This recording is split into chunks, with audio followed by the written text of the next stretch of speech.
Hi dear bankers, welcome to EduTap. So finally the wait is over and आज हम start करने वाले हैं ABM that is Advanced Bank Management का cab on the go series. तो अगर आप CAIB के लिए प्रिपेयर कर रहे हो तो लेट मी टेल यू कि ये सीरीज आपकी बहुत हेल्प करने वाली है, क्योंकि इसमें ये जो ऑन द गो का मतलब है वो ये है कि चलते फिरते जब आपके पास टाइम है, ये आधे घंटे की वीडियो आपने देख लेनी है और इसमें से बहुत सारे इंपॉर्टेंट टॉपिक्स आपके जो ABM के हैं वो कवर हो जाएंगे and they will help you a lot in the examination.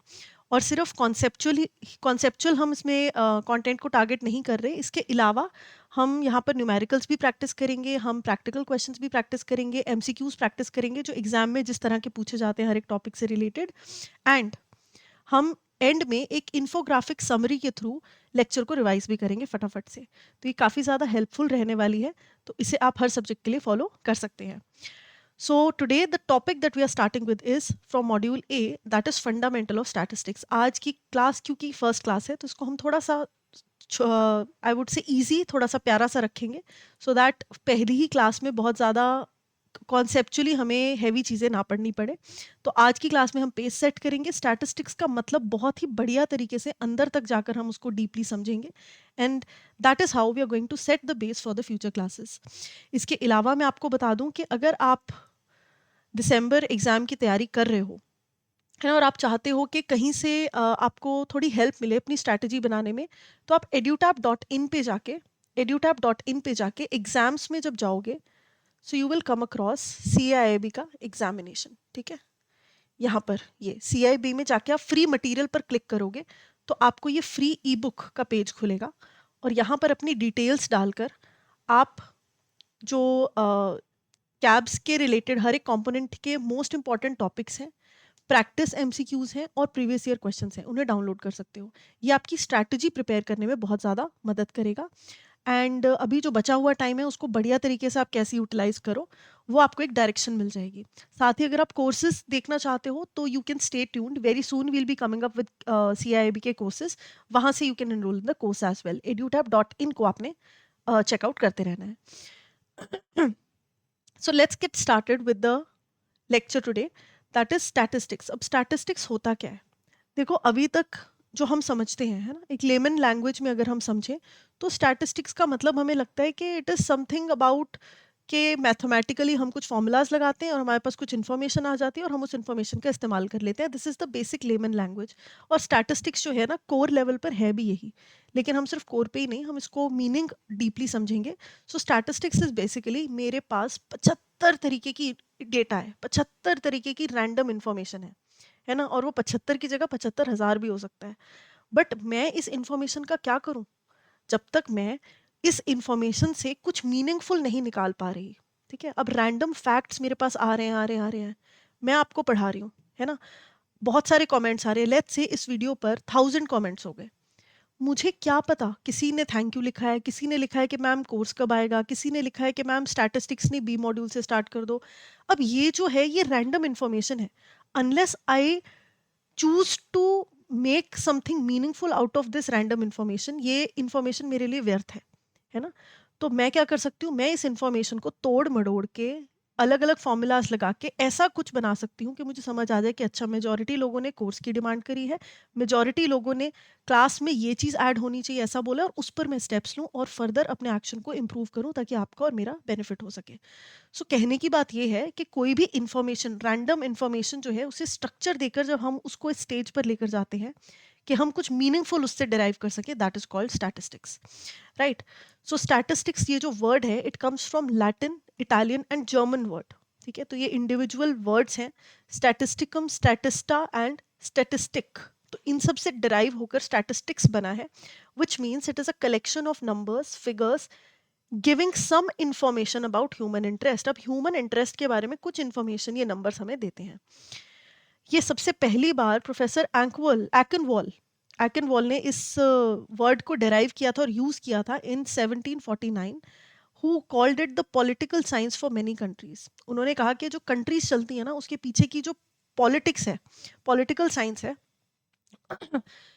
उसके चलने का बहुत बड़ा स्कोप है स्टैटिस्टिक्स। स्टैटिस्टिक्स के बेसिस पर अपनी एडमिनिस्ट्रेशन कंट्रीज चला रही हैं, लोगों का डेटा इकट्ठा करके अपनी एडमिनिस्ट्रेशन चला रही हैं, स्टेट के रेवेन्यूज कहाँ जाएंगे उससे डिसाइड कर रही हैं। तो उस लेवल पर इन्होंने बताया कि एक कंट्री को चलाने में स्टैटिस्टिक्स का कितना बड़ा उपयोग है। आज की डेट में हर एक, कोई भी आप फील्ड उठा लो, कोई भी सेक्टर उठा लो, स्टैटिस्टिक्स उसमें बहुत इंपॉर्टेंट रोल प्ले करता है।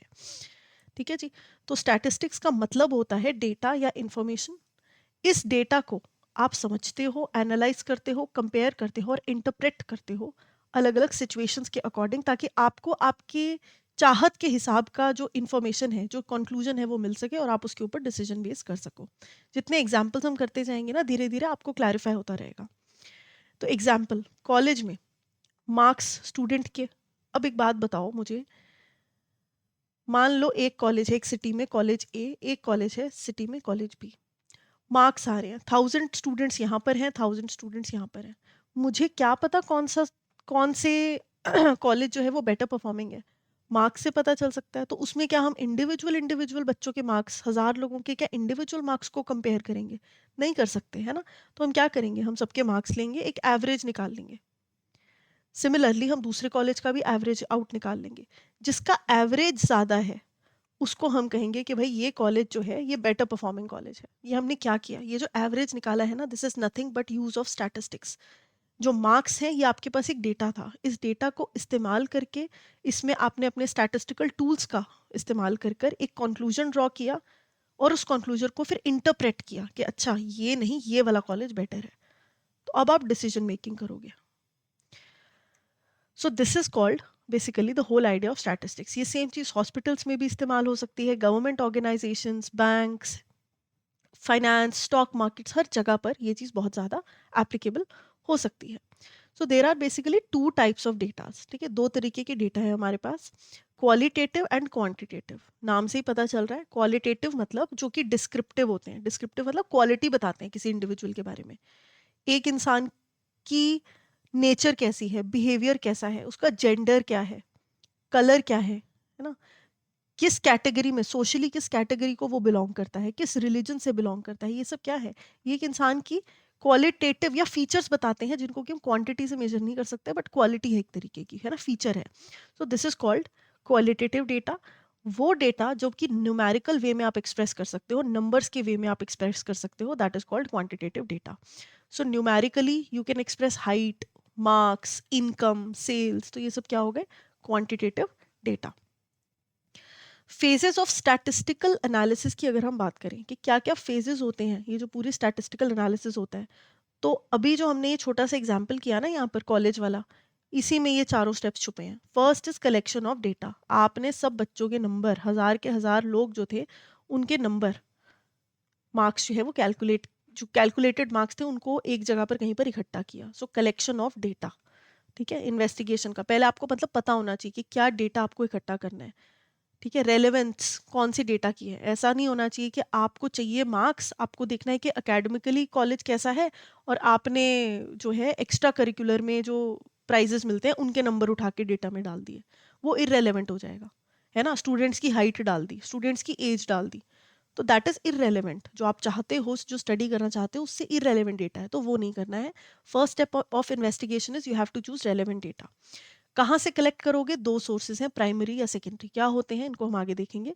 तो अलग अलग सोर्सेज होते हैं आपके पास डेटा कलेक्शन के, और वहां से आप डेटा को कलेक्ट कर सकते हो। ठीक है जी। एक बार आपके पास डेटा आ गया, 1000 स्टूडेंट्स का, एक ए कॉलेज के, एक बी कॉलेज के, आपके पास डेटा आ गया। अब आप क्या करोगे, अब आप इस डेटा को क्लासिफाई करना स्टार्ट करोगे। सीधा एवरेज आउट करने की बजाय हो सकता है कि आप बोलो कि एक काम करते हैं, under graduates and post graduates का डेटा अलग अलग निकालते हैं, ऑल्सो गर्ल्स एंड बॉयज़ का डेटा अलग अलग निकालते हैं, है ना। तो आपने ये क्या किया, आपने अपने डेटा को और अंडरस्टैंडेबल बनाने के लिए, कि आप और ज़्यादा अच्छे कंक्लूजन्स ड्रॉ कर पाओ, आपको और ज़्यादा डीप इंफॉर्मेशन मिले इस डेटा के बारे में, आपने इसको ग्रुप्स या क्लासेस में डिवाइड कर लिया। अब ये ग्रुप्स एंड क्लासेस कुछ भी हो सकती हैं, ये girls boys, under graduate, over graduate, है ना। इसके बेसिस पर भी हो सकता है, या फिर ये नंबरों के बेसिस पे भी हो सकता है कि कितने लोग हैं जो 50% से कम आए, कितने लोग हैं जो 50 से 75% के बीच में आए, कितने उससे ज़्यादा में आए, है ना। So these are the different different groups और classes that you can make to understand और क्लासीफाई द डेटा। इसके लिए आप टेबल्स बना सकते हो। अब ज़रूरी तो नहीं है कि हम इतनी गंदे तरीके से यहाँ पर ऐसे करके लिखें, हो सकता है हम सुंदर टेबल्स बना के लिखें, है ना। So you convert it into tabular form, then you analyse this data, तब आप शुरू करते हो एनालिसिस। एक बार आपके पास टेबल आ गए जिसमें लेट्स से आपको under graduate students, post graduate students, girls boys, ये डेटा आ गया आपके पास, ठीक है। तो यहाँ पर अब जब डेटा आ गया है, now you will start averaging out. अब आप एवरेज निकालोगे कि अच्छा अंडर ग्रेजुएट गर्ल्स का ऑन एन एवरेज कितना परसेंटेज निकला है, अंडर ग्रेजुएट बॉयज़ का ऑन एन एवरेज कितना परसेंटेज निकला है। तो ये जो आपने एवरेज किया, ये क्या था, ये एक टेक्निक थी, एक स्टैटिस्टिकल टेक्निक थी, एक टूल था, है ना। इसी तरीके से अगर आप चाहो, आपके मान लो आपके दिल में है कि यार 50% तो नंबर आने ही चाहिए, ये तो कॉलेज का स्टैंडर्ड है, तो आप ये भी डेविएशन कैलकुलेट करके, स्टैंडर्ड डेविएशन ये देख सकते हो कि मार्क्स जो है वो कितने डेविएट कर रहे हैं आपके एक्चुअल टारगेटेड मार्क्स से, है ना। तो ये अलग अलग टूल्स का इस्तेमाल करके आप इस क्लासिफाइड डेटा को एनालाइज कर सकते हो। You can fetch out important relevant information out of this data. I hope कि मैं इस बात से I am able to make sense to you. कोई भी रिलेशनशिप फाइंड आउट करना है किसी चीज़ के बीच में, कोई ट्रेंड फाइंड आउट करना है, कोई इंसाइट देखना है, फ्यूचर को लेके कुछ फोरकास्ट करना है, ये सब कुछ आप कर सकते हो।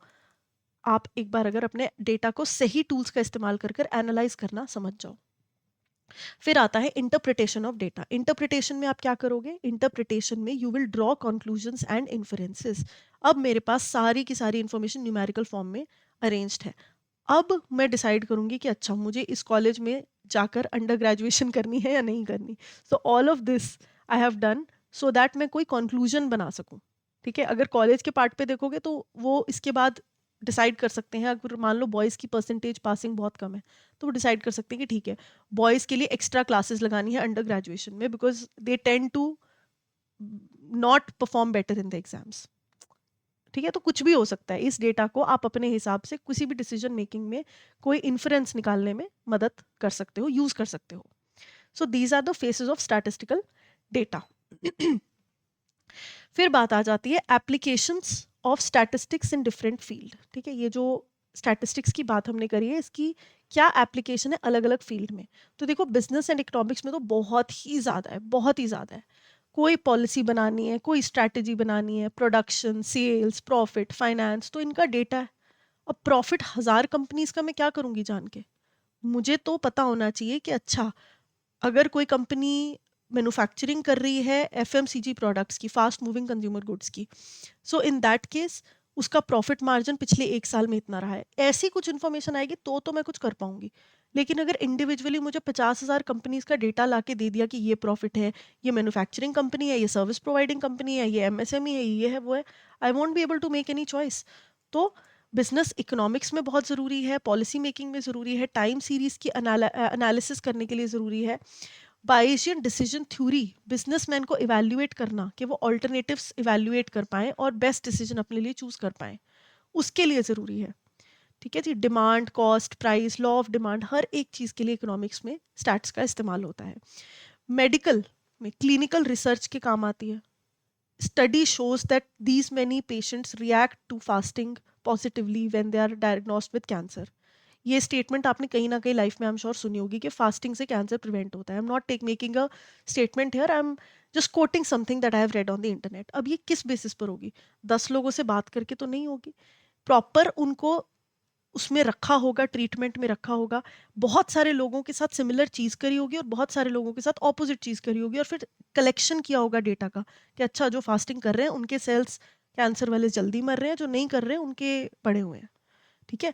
तो टेस्टिंग न्यू मेडिकल ट्रीटमेंट्स के लिए, comparing effectiveness of therapies, finding best treatment combination, इन सब के लिए मेडिकल साइंस में भी स्टैटिस्टिक्स का उपयोग होता है। वेदर फोरकास्टिंग में, है ना, रिग्रेशन टेक्निक्स, टाइम सीरीज, इसमें हम अभी नहीं जाएंगे, जब हम चैप्टर्स करेंगे ना तब आपको अच्छे से आ जाएगा। अभी के लिए बस ये समझ लो कि वेदर फोरकास्टिंग, स्टॉक मार्केट, अगर आपको थोड़ा सा भी स्टॉक मार्केट पता है, how does it operate, it is all about speculation, calculated, well calculated speculation. और वो स्पेक्यूलेशन कैसे सही बन सकती है, कैसे एक्यूरेट हो सकती है, जब आपको डेटा की नॉलेज हो, जब आपकी प्रिडिक्शंस जो हैं वो किसी रैंडम ऐसे चाहत पर डिपेंड नहीं करती, वो आपने किसी प्रॉपर मैथमेटिकल कैलकुलेशन करके, स्टैटिस्टिक्स का इस्तेमाल करके, ट्रेंड लाइंस देखकर तब आपने प्रिडिक्ट किया कि हाँ मैं स्टॉक में पैसे डालूंगा तो ये 1-2 साल बाद बढ़ सकते हैं। ठीक है, अगर आप इंट्राडे कर रहे हो तो और ज़्यादा रेलेवेंस है उसकी। ठीक है, तो stock market is one such thing. Then banking. Banking में अगर मान लो आपको एसबीआई का ब्रांच हेड बना दिया और बोला कि आपको 100 करोड़ के लोन जो हैं वो डिसबर्स करने हैं, तो आप बैठे बैठे ही थोड़ी ना कर लोगे। आप पूरा डेटा, पूरा कंज्यूमर बेस का डेटा जो है उसको स्टडी करोगे। आप देखोगे कि कौन से ऐसे एरियाज हैं जहां पर अभी हम और ज़्यादा क्रेडिट पेनिट्रेशन कर सकते हैं, और वहां पर फिर आप काम करना स्टार्ट करोगे। So again this wouldn't have been possible अगर आपके पास एक क्लासिफाइड डेटा अवेलेबल ना होता।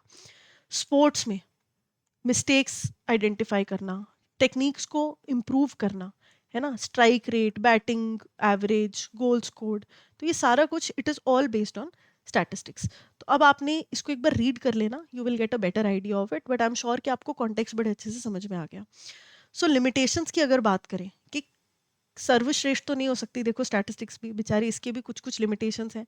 वो लिमिटेशंस क्या हैं? First limitation is they do not deal with individuals. Now as you saw, हमने 1000 का जो एग्जाम्पल लिया, हमने बैंक्स का जो एग्जाम्पल लिया कस्टमर्स का, या फिर हमने कैंसर पेशेंट्स का जो एग्जाम्पल लिया, हम इंडिविजुअल पेशेंट को या इंडिविजुअल यूनिट को स्टडी नहीं कर रहे। मार्क्स वाले केस में हो सकता है, सॉरी अबाउट दिस, या मार्क्स वाले केस में हो सकता है कि हमने जो डिसाइड कर लिया था कि बॉयज़ के मार्क्स अंडर ग्रेजुएशन में कम आते हैं, हो सकता है उसमें कुछ बेचारे ऐसे बॉयज़ भी हों जो 100 में से 95 स्कोर करके बैठे हों, लेकिन बाकी सारे नालायक थे तो वो बेचारे भी डूब गए, उनको भी एक्स्ट्रा क्लासेस लगानी पड़ेंगी, right? So they do not deal with individuals, they deal with groups या मासेस ऑफ डेटा। ठीक है, तो इसमें आप एक स्टूडेंट के मार्क्स प्रिडिक्ट नहीं कर सकते हो, ना ही उसको समझ सकते हो। Do not study qualitative data. अब नंबर जब तक आ रहे हैं तब तक ठीक है, लेकिन सारे स्टूडेंट्स का बिहेवियर बहुत अच्छा है, अब इसका आप क्या कर लोगे? वो अच्छे का पैरामीटर क्या है ना, किसको हम अच्छा बोल रहे हैं, किस इंडिविजुअल के लिए अच्छाई की डेफिनेशन क्या है, तो वो फिर बड़ी दिक्कत हो जाती है। तो क्वालिटेटिव डेटा असेस करना बड़ा मुश्किल होता है। Gives results only on average. ठीक है, एवरेज आउट कर देते हैं, तो जो भी रिजल्ट आता है, नॉट टू से कि स्टैट्स में सिर्फ एवरेजिंग ही होती है, नहीं, और भी बहुत बहुत सारी ट्रीटमेंट्स होती हैं, बहुत सारे टूल्स का इस्तेमाल होता है, लेकिन whatever unit we are getting as an answer, whatever estimate we are getting as an answer, ये सिर्फ और सिर्फ एक अप्रॉक्सीमेट चीज़ आपको बताता है, बिल्कुल एग्जैक्ट न्यूमेरिकल वैल्यू नहीं बताता। रिजल्ट्स बायस्ड हो सकते हैं। अगर डेटा कलेक्शन आपने बहुत आंख बंद करके किया है ना, तो कभी कभी उसमें बायस होने का स्कोप जो है वो रह जाता है, डेटा मिसलीडिंग हो जाता है, जो रिजल्ट्स हैं वो मिसलीडिंग हो जाते हैं। फॉर एग्जांपल, हमने कैंसर पेशेंट्स का सर्वे किया, ठीक है, हमने उसमें से 50 पेशेंट्स थे जिनको फास्टिंग कराई, 50 पेशेंट्स थे जिनको फास्टिंग नहीं कराई। अब बोल दिया कि फास्टिंग वाले जो हैं वो जल्दी क्योर कर रहे हैं, they are responding positively to the treatment, without telling the fact कि इसमें से 50 में से 45 कीमो भी ले रहे थे और मेडिकेशन पे भी थे। ये हमने रिवील ही नहीं किया। ठीक है, या हमने जिन लोगों को उठाया फास्टिंग करने के लिए वो सारे कीमो वाले थे। सो अब जो डेटा आएगा, जो रिजल्ट आएगा, दैट शोज कि सिर्फ फास्टिंग से ही हुआ है ना, तो this can be misleading, this is not showing the exact view. तो इसी तरीके से कभी कभी ये मैनिपुलेटिव भी हो सकते हैं डेटा, और सेल्स रिपोर्ट एंड बायस भी इसमें फाइंड आउट किया जा सकता है। So these are the limitations of statistics that you have to remember. फिर आ जाते हैं कुछ बहुत ही इंपॉर्टेंट डेफिनेशंस पर। पॉपुलेशन। पॉपुलेशन का मतलब लोग नहीं, पॉपुलेशन का मतलब, जब भी मैं बात करती हूँ इंफॉर्मेशन गैदरिंग की, ये बड़ी दिक्कत है इसमें, एक सेकेंड, हाँ जी, तो जब भी मैं बात करती हूँ इंफॉर्मेशन गैदरिंग की, I am talking about the whole of the area. For example, studying the weight of adult man in India. ठीक है, तो मुझे एक बात बताओ, क्या मैं हर एक आदमी इंडिया में जो बैठा है उसके पास जाऊंगी और उसको बोलूंगी भाई साहब अपना वेट बताइए? डोंट यू थिंक कि इसमें मेरी पूरी ज़िंदगी निकल जाएगी और तब भी शायद मैं कैलकुलेट ना कर पाऊँ? जब तक मैं अपनी कैलकुलेशन ख़त्म करूंगी वेट्स लोगों के ऊपर नीचे फिर हो जाएंगे।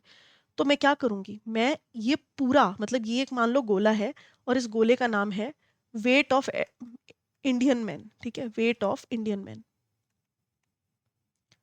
ठीक है, ये पूरा स्कोप है जो मैं स्टडी करना चाहती हूँ। मैं जानना चाहती हूँ कि क्यों एक एवरेज इंडियन मैन का जो वेट है वो ओबेसिटी की तरफ जा रहा है।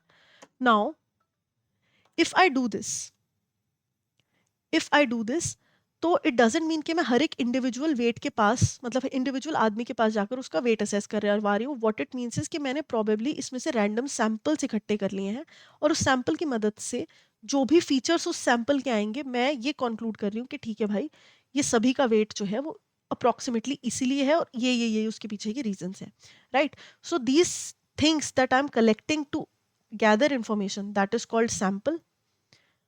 और जो पॉपुलेशन है, पॉपुलेशन का मतलब होता है ये जो पूरी की पूरी स्टडी मैं कर रही हूँ. So the entire collection and observations that I am doing, चाहे वो लोग हो, एनिमल हो, प्लांट हो, थिंग्स हो, इसे कहते हैं पॉपुलेशन. ये पूरे के पूरे ग्रुप को सिग्निफाई करता है, जबकि सैंपल सिग्निफाई करता है जस्ट एक पार्ट ऑफ द पॉपुलेशन को.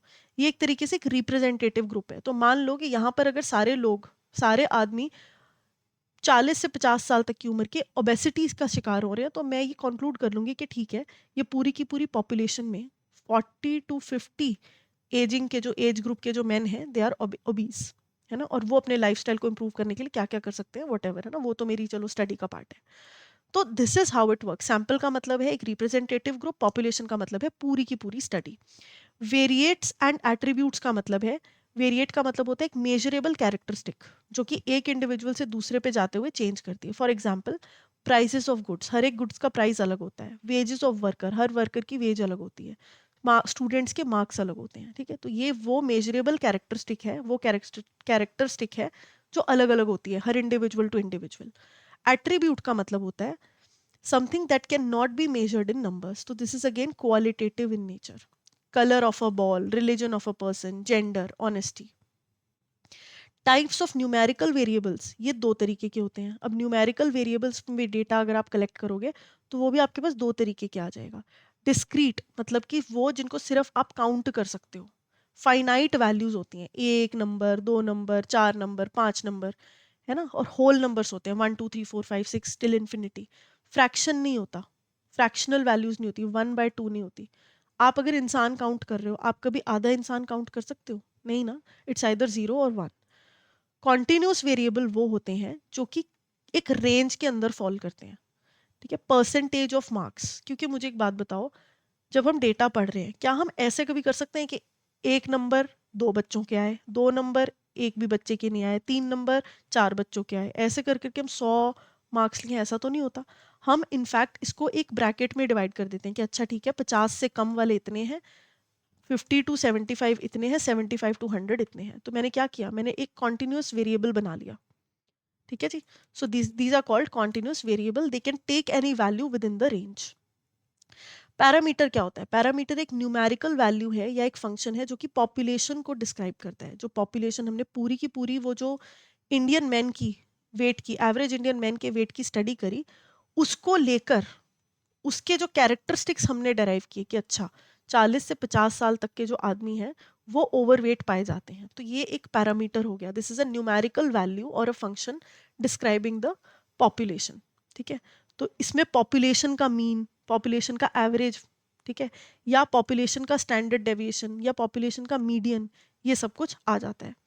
जब हम नॉर्मल एवरेज निकालते हैं तो हम किसका एवरेज निकाल रहे हैं? हम सैंपल का एवरेज निकाल रहे हैं. लेकिन इस सैंपल के एवरेज के बेस पर जब मैं पॉपुलेशन का डेटा कंक्लूड करती हूँ, that is called parameter. Statistics बोलते हैं अ numerical value obtained from sample, ठीक है. एक ऐसी न्यूमेरिकल वैल्यू जो कि सैंपल से बन रही है. अब ना ध्यान से सुनना, मुझे पता है कि जिनको समझ आना होगा वो इसमें आ गया होगा, जिनको समझ नहीं आया मैं एक बार दोबारा बता देती हूँ. You are reading about the marital status, ठीक है. आपको बोला है कि मैरिटल स्टेटस पर औरतें जो इंडियन वुमेन है, इंडियन वुमेन, इनका मैरिटल स्टेटस पता करना है कि आज की डेट में 50 साल तक कितनी औरतें मैरिड है.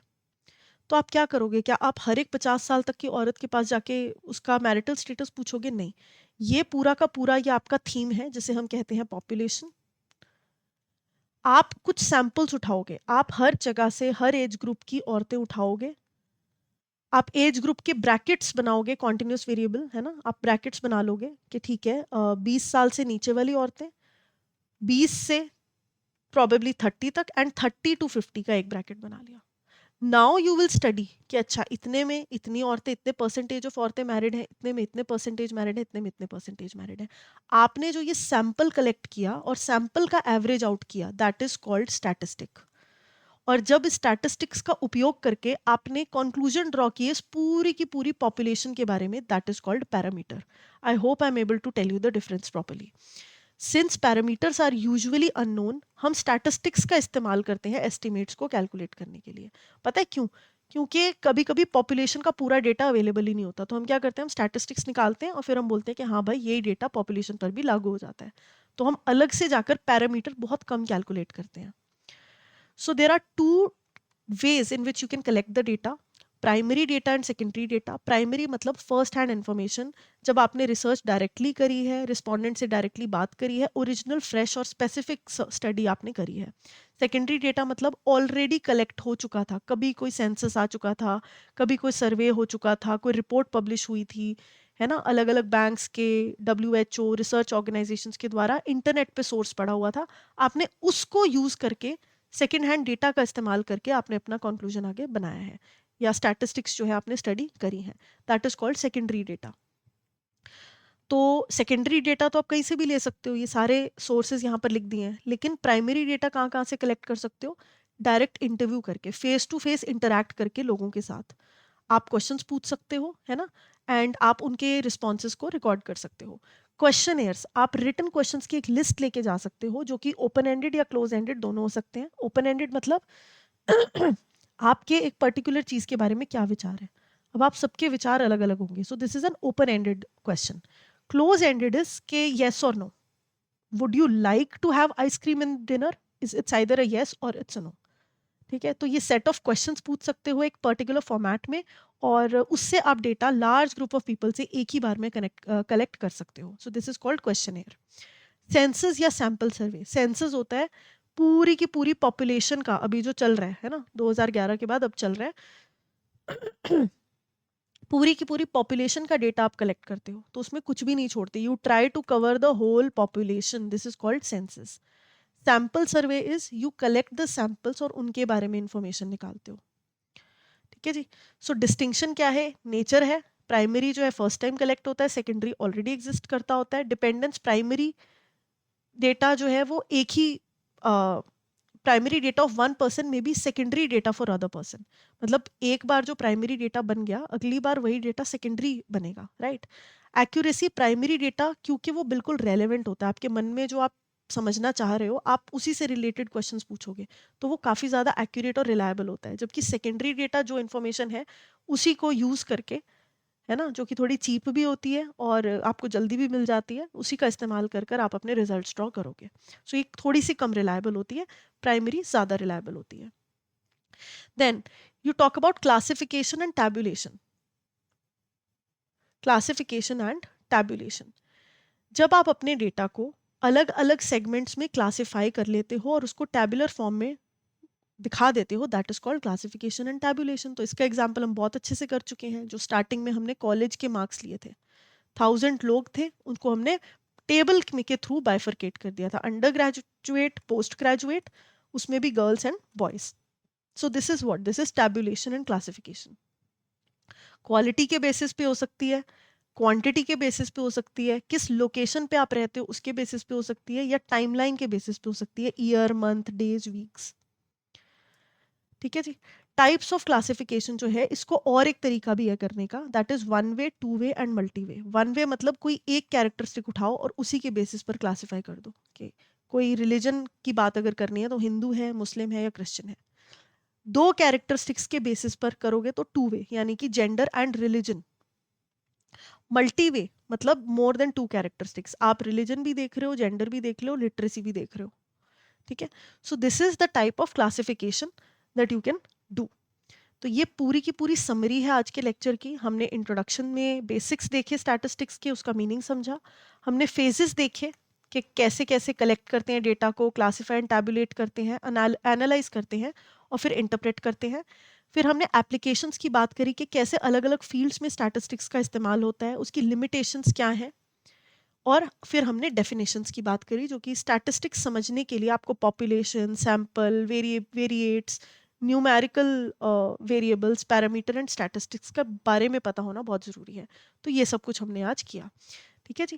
तो इसके बाद धीरे धीरे हम आगे बढ़ेंगे और ज़्यादा जो बढ़िया टॉपिक्स हैं उनको कवर करेंगे. ऑल्सो द ये कुछ क्वेश्चंस हैं which I want you to practise. You try to answer them first and then see कि आपका आंसर करेक्ट आया कि नहीं.